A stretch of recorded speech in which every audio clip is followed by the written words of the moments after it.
Hey everyone, it's Erin Flutter here, and I am here doing a bit of a walkthrough of this Kraft paper dot grid notebook from Archer and Olive. You guys saw me use this in my February setup, and now I'm just going to do a little bit of a walkthrough with some pen testing and things like that. Basically, I wrote a blog post the other day that got posted on Archer and Olive's website with some of these different types of elements about getting started in a craft paper notebook. And I thought it would be fun to do a video on it as well. So the Kraft paper dot grid notebook, by the way, I just want to say thank you to Archer and Olive for sending this to me early. I have, as you guys are aware, I spoke with Bonnie a few months ago about a craft paper notebook, and she said it was already in development and like getting in manufacturing and all that kind of stuff. And so when I said, oh man, it won't be here for my February setup, she said, hold on a second, and sent me the craft paper notebook so that I could have it in time for February. So thank you so much to Bonnie for really going above and beyond and giving me my dream craft paper dot grid notebook ahead of time. So thank you so much to Archer and Olive for that. This is a 160 dot grid pages, and it is a 160 GSM ultra thick paper. So this is that same GSM as their bright white collection, which is no ghosting or bleeding. And on here it says perfect for markers, fountain pens, and even paint. So you guys already know that I have used paint in this. If you haven't watched my February setup video, I will link that in the cards above so that you guys can take a look. So this, honestly, one of the things I love the most about Archer and Olive is the packaging. It comes boxed up, and then this comes as a sleeve around this notebook. I already took it off because obviously I have already used it. So there's a few covers that are available for the Kraft dot grid notebooks. So there's this bee, and then there's like some serpents, crescent moons, and I think those are the three, but I will double check and put it on the screen over here in case there are other types of options available as well. I know for sure the bee, the serpent, and the crescent moon are all different options. So this is the same setup as all of their other notebooks. It has the This Book Belongs To page with her insignia where you can write your name, information if lost, things like that. And then it has a blank page and then starts on the left-hand side. None of the notebook pages are numbered, and there's no index or anything like that. And then this one's inset a little bit, so these two pages are connected, and then it goes into the woven spine. And then it also has a pocket here in the back. The pocket is craft paper, and then the sides are a white plastic. And then the notebooks come with two different bookmarks. If you can see, one is normal, and then one has the little ampersand from Archer and Olive. So that is how this notebook is set up. And now I kind of want to talk about what I did in the blog post. So if you aren't a reader, this video is definitely for you, because I'm going to talk a little bit about the color swatching and the themes. So I picked like the least sticky washi tape. Let me get some better washi tape up in here. All right, I got some Simply Gilded washi tape because this is barely sticky at all. But I liked that it was brown, so I kind of went with the theme, but that's fine. I can use some of the Simply Gilded as well, because this is a copper and that goes really well also. So one of the things I talked about in the blog post is how I came up with my theme. I already knew that I wanted to do purple because purple is my favorite color.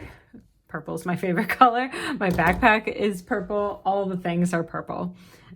So I really wanted to make sure that I got to do purple again. I did it in combination with blue and pink back in December. But before that, the last time I used purple was like October 2017, October 2018. I don't know. It had been at least a year before that. So I wanted to make sure I got to use purple because I love purple. So this is how no, that's a setup. This is how I came up with my February prep. I already knew that I wanted to do purple, as I mentioned, and then that I wanted to do a Love Potion Harry Potter theme. So I actually had my patrons vote on my theme, and it was a whole bunch of things that had to do with purple, and they voted for Love Potion. And then I did kind of a color swatching, making sure that all of the colors that I wanted worked really well in this notebook. So I used a Tombow, an R-line sticks, and a Crayola super tip, and then I also used a mix of colors from Dr. P.H. Martin's.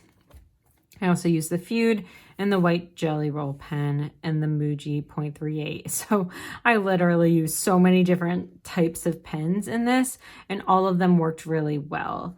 I also used a Pentel Aquash for all of these watercolor elements. And then I wanted to do some drawing, so I wanted to do potion test tubes, Love Potion bottles. I wanted to incorporate watercolor strokes. And then here are some more Harry Potter themed ideas that I'm going to bring into the weeklies. So this was already a plan prior to me knowing that I would get the Kraft notebook. So I'm really glad that the theme also worked in this notebook as well as it would have worked in a white notebook. And I would venture to say almost better because I like this paper. So I really liked how all of the colors went with it. So when I did the Archer and Olive blog, I was thinking what other themes can you like lean into with this craft style? So I was thinking like a lot of vintage type themes with different vintage cameras and jukeboxes and things like that. You can get a lot of color, or you can leave it black and white for your vintage theme. There's tons that you can do. I also thought of letters and like treasure maps and things like that. So like these old style letters. And it's really cool because, I don't know if you can see it, the different browns. The different browns can give these like fun shadowing effects. So it's really good with like the old timey letters and how like the darker, the edges were a little bit darker on the sides just from wear and tear, and that they would get a little bit wrinkly and stuff like that. So like a different type of old school letters or treasure maps and things like that. And along with that, maybe some travel themes. I really don't know why my brain goes into travel when I think of this type of notebook, but it really does. And I think it's from like the old school types of suitcases and stuff like that, the brown leather suitcases, and how the globes used to be different pigments of browns and things like that. So that was my idea for the travel. Then I thought that there's like two things going on right now. There's like this mid-century modern type of architecture, and then like brown leather couches that are making their way back into the world. So I thought it would be a fun idea to do a living space. And this is where I wanted to show off the color a little bit with this potted plant, because you can just make a big old living room scape out of a theme, you know? So having your couch at the bottom with some potted plants, with some hanging plants, things like that. So doing sort of a living space, or you could do that mid-century modern architecture. And I really wanted to show how the colors work really well in here. So especially the white is like, it really, really pops, and I really enjoy it. But you can also use, these are all Tombows in here with this snake plant, I guess. And Tombows are all of the colors that I used in here. And then I used Muji gel pen to do the outline. And I think it really pops from the page and speaks a lot. So don't be afraid to use colors in this notebook. One of the things that I really like is that you can use black and white in this notebook, because I was really missing my black pen when I was using the blackout. But I love that this is like a happy medium between a white notebook and a black notebook. And then one of the other things I kept thinking about with a craft paper is crafting. So doing some sort of scrapbook style crafting type of notebook. You can print out things on like a yellowish, brownish paper, crumple it up. You can get like that typewriter font going in. You can incorporate washi tapes. And so this tissue paper is actually from Shane Dawson and Jeffree Star collab from their eyeshadow makeups. And so I just like ripped off a piece of that and decided like that could be like a cool background, doing like this really cool scrapbook style, because I just think that this paper really lends itself really well to that style. And whenever you see on Pinterest and things, people doing a lot of like scrapbooking styles and incorporating a lot of photos off of Pinterest and different types of little designs and things. One of the things that I see a lot is people tearing up some craft paper to use as backgrounds in that style. So this whole notebook makes me think of a big old scrapbook. So that would be a really cool theme as well. And then on to something that you guys will find very important is these color swatching pages. So I did all of my tombos, and hopefully my lights will do it justice. There is absolutely no natural light coming into my room right now. So hopefully the lights can do it justice. So your darker, more pigmented colors are obviously working better. You get your blues and your greens and your reds and your purples all working really, really well. Your blacks and your browns even work really well.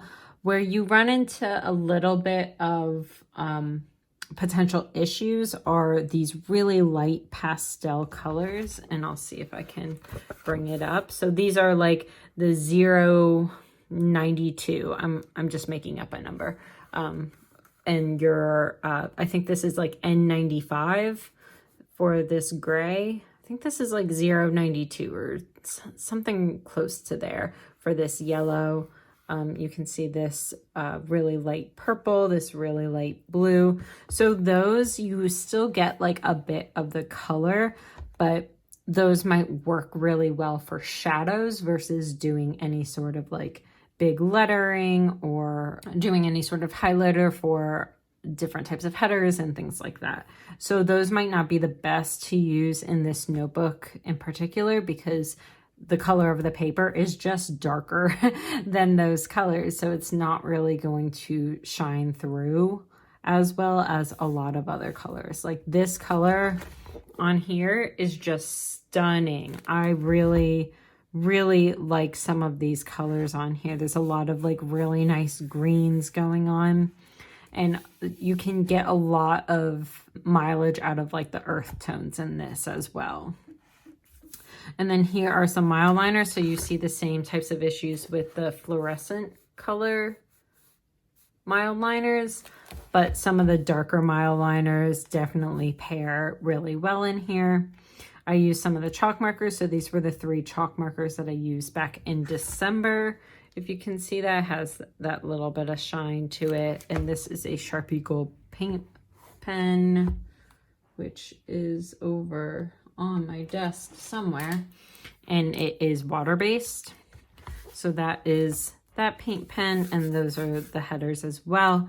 The gold shows up really well when you have some light to it, but when I'm looking down at it, maybe not as well. The jelly rolls work great.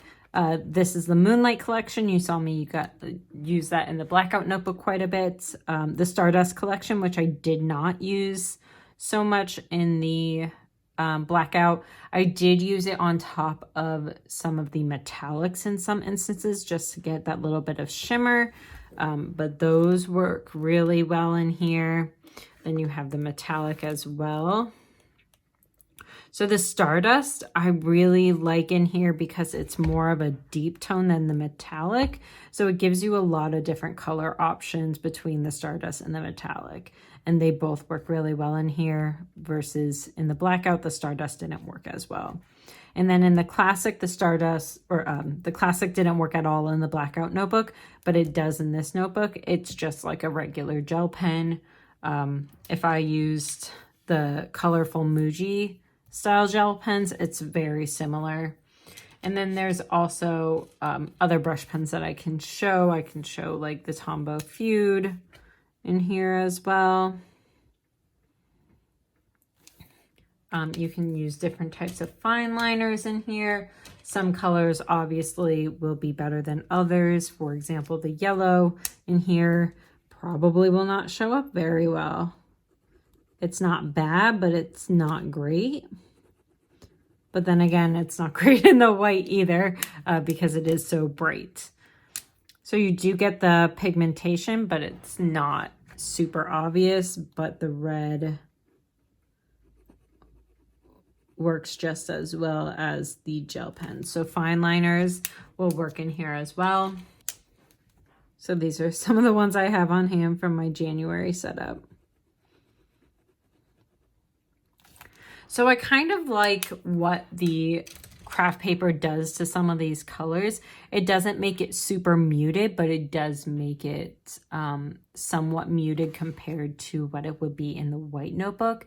And I just really like what that does. I don't know, it just makes everything have this like kind of classical feel to it, a very vintagey type feel to it. And I'm really living for that right now. And then I also use some paint pens down here. These are from Uniposca, which I have over here. So these paint pens, if you go over it too many times, it starts to bring up the paper. It does that in other papers as well. But overall, the color stands out pretty well. The pink probably didn't stand out the best. So there's some of your color swatches and some ideas for themes and things like that. Now, I had a couple questions that people asked me on Instagram, so I want to make sure I address those. Someone asked me about fountain pens, and I do not have any fountain pen inked up, so I am going to use a dip pen to give the same kind of feel. And so this is a Tuxedo Black from Laura Hooper Calligraphy. And I believe this is also from, no, this is from Ashley. I'll look it up. And let's see how this goes. God, I haven't done this in a while.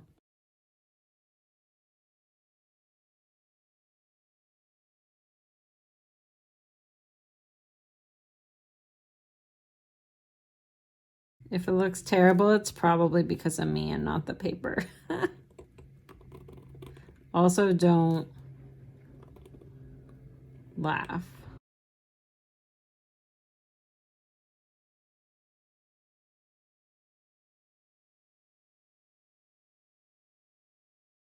Okay, so this is going to help you guys that know fountain pens a little bit better than I do, how this works. I snagged on something there. That wasn't the paper's fault. That was a me problem. But you can see that it's not really feathering too much. If I can show you guys a little bit. There's some like very slight feathering. Again, I don't know if that's a me problem or a paper problem, just because I have not done pointed pen in so long, or dip pen or glass pen or anything like that. It's been a while since I've done that. So for those that are asking about fountain pens, it does hold up. Do I know how well because I'm not good at this? You know.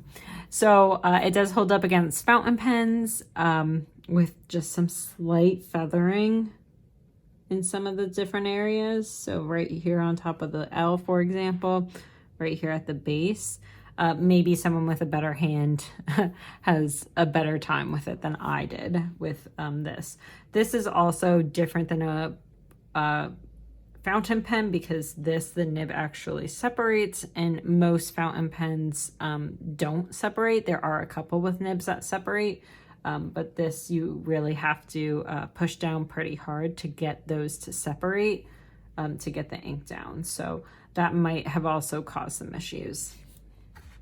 So that is it about fountain pen. Someone else asked me about the texture. So the texture is exactly the same as the white notebook. It is the same type of paper. I don't feel like it is any more porous. I don't feel like it is any rougher. I didn't have any issues using my brush pens on it.